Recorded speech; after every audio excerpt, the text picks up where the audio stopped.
Good morning বন্ধুরা। আর আজকের ব্লগটা আমি এখান থেকে স্টার্ট করছি। প্রত্যেক দিনের মতো আজকের ব্লগটা নয়, একদমই আলাদা। আজকে থেকে শুরু হলো যুদ্ধ, মানে আমাদের রান্না পুজো আছে। তোমরা অনেকেই শর্ট ব্লগ দেখে কমেন্ট করেছিলে দিদিভাই রান্না পুজোটা কি।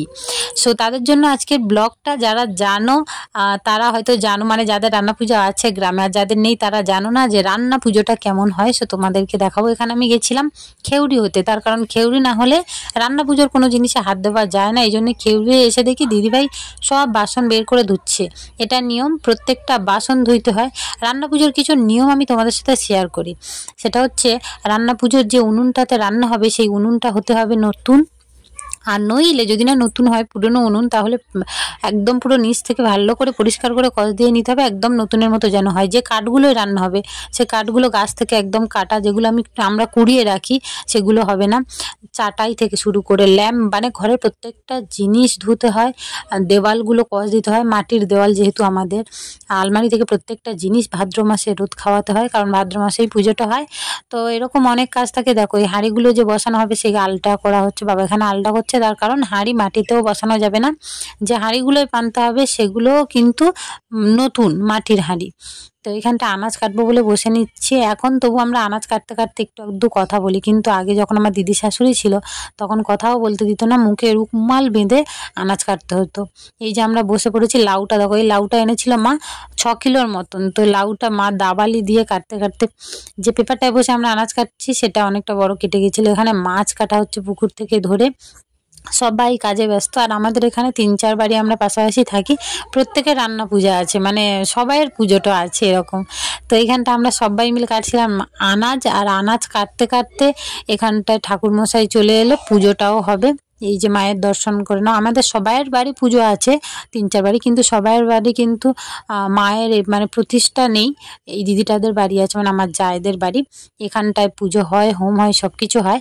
আর রান্না পুজোটা যেটা হয় আর 3-4 বাড়ি আমাদের সবাইয়ের কিন্তু এরকম মানে মায়ের মূর্তি নিয়ে পুজো হয় না, এমনি উনুনটাকে পুজো করে মা মনসার একটা বই রেখে সেটা আগে করে সারা রাত পড়া হতো। এখন আর সারা রাত পড়ার লোক পাই না, তাই উনুনের কাছে রেখে এইভাবে এই যে উনুনটা পুজো করে নিয়ে তারপরে রান্নাটা স্টার্ট করা হয়।